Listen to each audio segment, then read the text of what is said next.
6 ለሳይነስ ኢንፌክሽን በቤት ውስጥ ማድረግ የምንችላቸው መፍትሄዎች የመጀመሪያው እንፋሎትን መታጠን ነው። እንፋሎት ስንታጠን የንፍጥን የማቅጠን ባህሪ ስላለው የመታፈን ይቀንስልናል።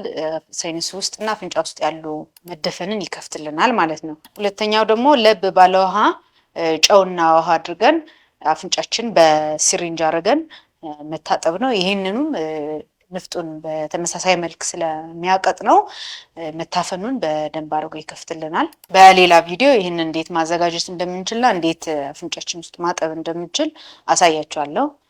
ሶስተኛው መፍትሄ ፈሳሽ በደንብ መውሰድ ነው። ሳይነስን ኢንፌክሽን በሚኖር ሰዓት በአፋችን ነው የምንተነፍሰው። በጣም ብዙ ፈሳሽ ሊወጣ ይችላል። ስለዚህ ለዚህ ለመተካት ፈሳሽ በደንብ መውሰድ ያስፈልገናል። አራተኛው በሞቀ ፎጣ ግንባራችን ወይ ደግሞ አፍንጫችን አካባቢ እዚህ ጋር ያሉ ሳይነሶች ላይ ሞቅ ያለ ጨርቅ ማድረግ ነው። ይሄ በምናደርግበት ሰዓት ይሄ ክብድም ያለ ስሜትና ራስ ምታት ጨምሮ መታፈንን ይቀንስልናል። የሚኖረውን ምቾት ማጣትን በደንብ የተሻለ እንዲሆን ያደርገዋል ማለት ነው። አምስተኛ ደግሞ በደንብ እረፍት መውሰድና ስንተኛ ደግሞ ትራስ አድርገን ጭንቅላታችንን ከፍ አድርገን መተኛት።